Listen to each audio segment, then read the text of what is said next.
listening and watching Rashkin Report, and this is your host, Yuri Rashkin. Joining me today is interpreter, translator extraordinaire directly from Moscow Kitchen, as you can see from the background, Peter Evgenev. The reason we wanted to talk is to create maybe some kind of a semblance of understanding between these two cultures, Russia and America.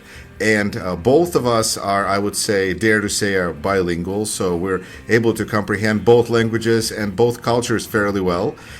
Peter has lived here in the past, now is back living in Moscow, but the themes of trying to bridge these two cultures, which, I mean, on one hand, it looks like everybody is kind of white. So is it going to be all the same? No, the differences are underneath, skin deep, more than skin deep. And on that note, Peter, you have a book that you wanted to begin with. So let's start with that. Peter, welcome to the program. Hello. Hey. Hey. Hello, everybody. Greetings from Russia. And this is, I have a few African American friends, and I'm kind of taken back when they speak of white people. White people this, white people that. I have this lovely book. It's called Negro Songs of Protest, right? Literally translated from Russia. And when was this published? From English into Russian. It was published in 1950 something. Okay. It was published in pardon me. It was published in 1964. Right. All right. Very timely, civil rights. Makes sense. Yeah, exactly. And there are songs that are like "The Raggedy Man," "Cause I'm a Negro." That's a lovely song. "You take my labor, you steal my time, give me all dishpan and a lousy dime." That's a.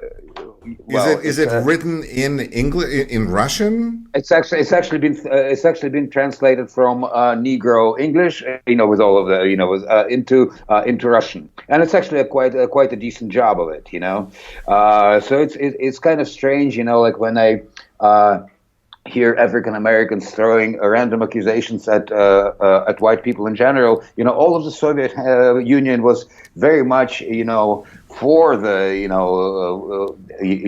for the American blacks, and it was kind of strange to see people unable to differentiate the people who were never in the front of the bus, and there were a lot of, all right. It took me by surprise. So we're going to start by talking about race. What is the good company, the things you don't talk about. We're going to start with race. Peter, is there racism in Russia? Do you feel like, is it safe to be a black person in Russia? Oh, it's tough. I have a wonderful jazz singer friend in St. Pete, and I mean nowadays it's a bit easier. But I remember I remember kind of having to put on a war paint when being out on the street with her. It was not easy. When it comes to like straight out neo-Nazis, yes, there are some, but they target Caucasians and Asians more. Though the foreign students, Asians, blacks do get into trouble sometimes, but it's mostly the labor migrants that get into stuff, and there are plenty of those. So there are black people in Russia, but they're usually from other countries. They're not necessarily from the United States. I think there's more African tourists and are there? Well, there are generally two major categories. Well, now there are a few maybe refugees, but historically the two categories are people that go to Patrice Lumumba University or other schools, and they're normally they're children of African elite, and the other very special kind of Russian blacks are the children of the Olympiad. In other words, when there were, plenty of African athletes came to Russia in 1980, and they have left a lot of babies, because Russian girls did want to check it out, and they surely did. But the same can be said for the Youth Festival of 1957, and I'm sure the World Cup that just took place in Russia. It contributed to the genetic diversity of the Russian population. Let's put it this way. Yes. Exactly. No. I mean, I'm all for it. My parents are geneticists, and I think it's actually a great it's a great thing. I do believe it's healthy and it's the right thing to do. So whatever, it's not like I have a problem with it. But it's kind of coming back from the States. I have this friend who was a child of the Olympiad, and the guy doesn't speak any foreign languages. He is just as Russian as me and you. He has read all the same books, and seeing a person of color that's just like absolutely, like I said, as Russian as you are, coming back from the States, it was dumbfounding to me. It's like, okay, it's not English. Okay, I can take you being a French black, but a Russian black person that speaks no other languages, that have read all of the Pushkin, Dostoevsky, and that speaks absolutely the same language with you. And he makes this joke like that. Well, I'm the true Russian, and to which I instantly reply, yes, and all of the others are just pale copies, I think that any conversation about Russia and race would not be complete without mentioning Alexander Pushkin, who is the greatest Russian writer, who was actually partially black, yes. Right. And I believe in Ethiopia there is a monument to the great Ethiopian poet Alexander Pushkin. Yep, great and the only. Well, I remember thinking recently that perhaps he was more of a kind of a rapper. Is there a chance that Pushkin was a rapper, and this is why he kind of wrote, and this is a different style, and it's very rhythmic. Now I wonder if it needs to be presented with a kind of a backbeat. Yeah, I think it's just they didn't have samplers back then. That was the right. problem. That was Pushkin's problem, is that he needed some drum beats, and he would have been good. Yeah, and he was into gang violence too. He did the duels and everything. Yeah, he died in a shootout. I'm sorry, at a duel. Yeah. Yeah, I know. The man was a gangster. We have to, straight up, no questions there. Right, and then there could be like Pushkin, and Tupac, and all sorts of great authors that have vanished due to violence. All right, but what do okay, so let's say you've got a book and you showed it to us, and we know that race in Russia is an interesting topic, but what was the point of the book, honestly? Is it that Russia was supporting of black people's struggle? I'm sorry, can you explain to me? Anything that went against the American imperialism, in other words, a foe of my foe is a friend. It's not like particularly that the Communist Party liked the blacks too much, though internationalism was part of the sort of the communist platform. But internally within the Soviet Union, it was still very much racist. So this is kind of just a showing of how culture works. What? How bad American imperialism is, they all, it's like they're so cruel to the Indians. Well, in Russian it's still the word Native Americans and blacks. So in other words, it's just the idea was that America is a horrible place, and they used to show us, just like in North Korea, now they show movies about how everyone sleeps on the streets in U.S. Everyone, right. How miserable. It's the same sort of a propaganda. Yes, but on the other hand, I think that Russians are notorious for looking down at pretty much everybody else. True that. I'd have to agree with that, yes. Can't argue, yes. Right, and so, you have the Soviet government helping black people in their struggle, and yet really putting down everybody, including black people, because in the end, it seems like, I don't want to say it's a racist society, because that's just kind of mean, but how would you describe it? Interestingly, last year I went with my ex-wife to Albania by car. And in fact, it was a trip from hell, which was pretty much one of the contributing factors to the divorce that followed.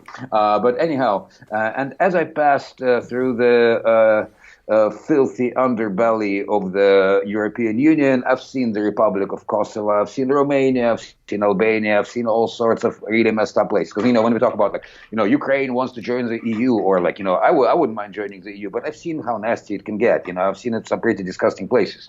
So what I'm trying to say is that as I traveled through all of these ugly places, I've seen Khrushchevy, Khrushchev-era buildings, the concrete block buildings. Yeah, five stories, I believe they were. Five, the Soviet classics. We hate them. They're terrible buildings, but in fact, if you look at the history of it, they were a replacement for barracks that people were living in. So at the time, they were actually good news. Absolutely, yes. Yeah. So as I traveled through Kosovo and all of these ugly places, I see how much stuff the Soviets have built, even there. I see our buildings. And I see people who are actually sympathetic of Russians. I am pro-Western.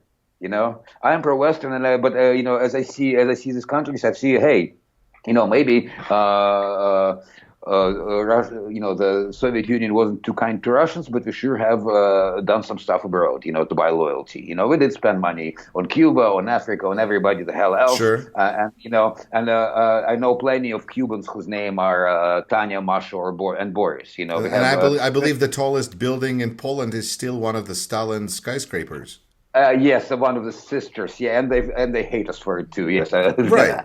Yeah. I feel reluctant to discuss this particular topic because I am where I am and you are where you are. Yeah. I think that there is a certain similarity between Russian people and black people that I have met. Oh no shit! Yes. I would totally have to agree.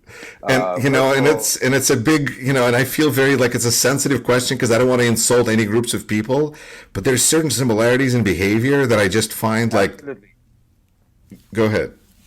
I fully agree with you. First of all, I did work, as a mover in the States, and I did work in construction. And the mentality of a Soviet person and a black person. We get on great. It's lovely, because we all know what being persecuted is like. We're like the white N-words, really, It's that was also my American experience. That generally American blacks like Russians because they're not to be. They're not to be messed with. We're good gangsters. We're good gangsters. We're good fighters, and we have a similar relationship with the law. I have not heard a similar. We're the good gangsters. This is like, yeah. We are. When you see like Russian boxers come to America, hey, we get respect. It's a culture where strength is respected. That's not saying anything about blacks, but Mike Tyson gets his respect, and so does Fyodor Yemelyanenko, a Russian MMA fighter. So Russians get along well with blacks, but blacks get along well with Russians, but it's still not a good idea to be black in Russia. It's actually not bad. It's better. It's better than being Chechen or other nationalities. It is better. Yet you live in a country that has, throughout its history of historic anti-Semitism, is going through a period of, peak of tolerance. In terms of Jews, we're having relatively an easy time. Because once again, all the Asians and the Caucasians, and we have to make clarification on the word Caucasian here, because in the English language, Caucasian means white. In the Russian language, it means a whole slew of people, some of which could be Christian, like Armenians and Georgians, and some could be Muslim or tribal. So wait a minute, are you talking about the confusion between Caucasian and Caucasus Mountains? Exactly. Okay. In Russia, when you say Caucasian, Kavkazец, it means a person from Caucasus, literally. In America, when you say Caucasian, it means me and you. And there is a lot of actually comedy that takes place around that, because we are not Caucasians, Right. In Russia, we're not Caucasians, but interestingly enough, in America, at least these days, I've heard that Jews, by some, are not considered Caucasians, and in fact, Jews may not want to consider themselves to be Caucasian, and that could be actually two different things. Well, actually, if we actually think of the myth of Noah setting anchoring at the Ararat mountain, Jews are Caucasian, very much so, in biblical terms. Noah was. I like this. Biblically speaking, Jews are Caucasian. If anything, Jews are Caucasian. Yes, if you take the book seriously. All right. This is very interesting. Our president, he's actually very friendly with our chief rabbi. They're in good terms. And my mom told me a story about him being at some sort of a reception at the synagogue, and they asked Putin to Vladimir Vladimirovich, maybe you want to put on a kippah, and he goes like. Well, I think it would be better for both of us if I didn't, because if the picture was him was published on a conspiracy theorist side, like here is this Jewish soldier, it wouldn't be best for either the Jewish community nor Putin. That shows a kind of an unnerving awareness of public relations, but okay. Yeah, I know, but it's interesting. I think it would be better for both of us if I did. Right. I mean, the conspiracy, they'll still publish. You can Photoshop a yarmulke pretty easily on, but. It's like I said, like the whole thing with us living in the age of kosher bacon cheeseburger, that Putin, his closest buddies from his sambo, like wrestling, whatever, martial arts group, are Rotenbergs, who are Jewish, and there are plenty of people with billions of dollars in his surroundings that are Jews, Gref and so forth, And when it comes to the Russian Nazis, they're quite mindful of that. Yet on the other hand, Putin is friends, shakes hands with Hamas. He's friends with this biker guy called Chirurg, the surgeon, right? Being friends with some MMA guys here in Russia, I know that there are plenty of downright Nazis in that circle. In that circle, So it's very weird. On one hand, he's pro-Jewish. On the other hand, he is hanging out with Nazis pretty much, and Hamas and whoever else, So it's all pretty absurd. I don't have any sort of clear vision on this.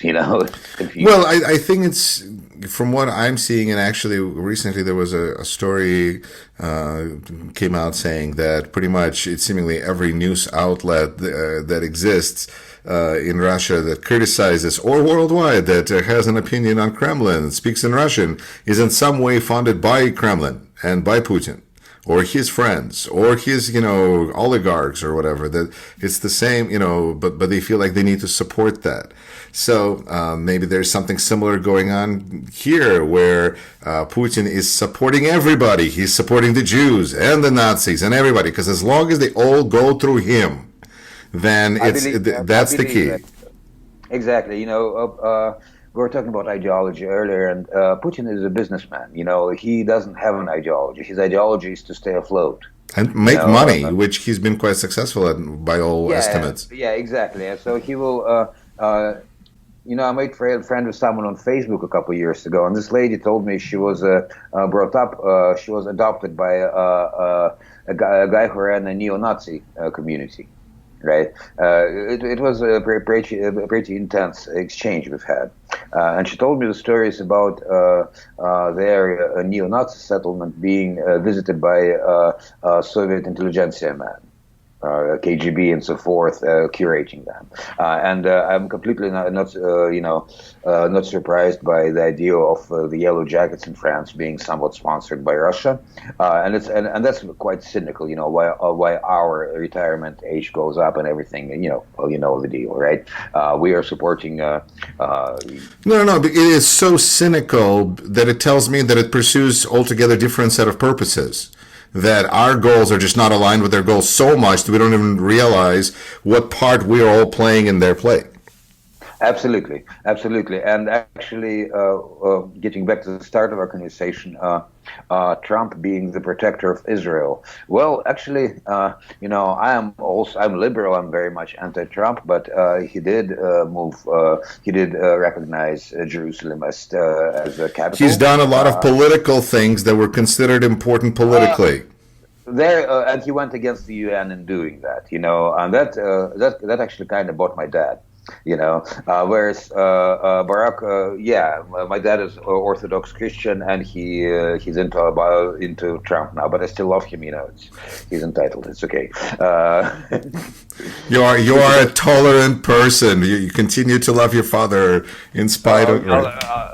No, I mean, it's all nice. In fact, you see, it's quite interesting because my business partner, who's 25 years old, my business partner is a communist, right? And I forgive him because he has never lived under the Soviet Union.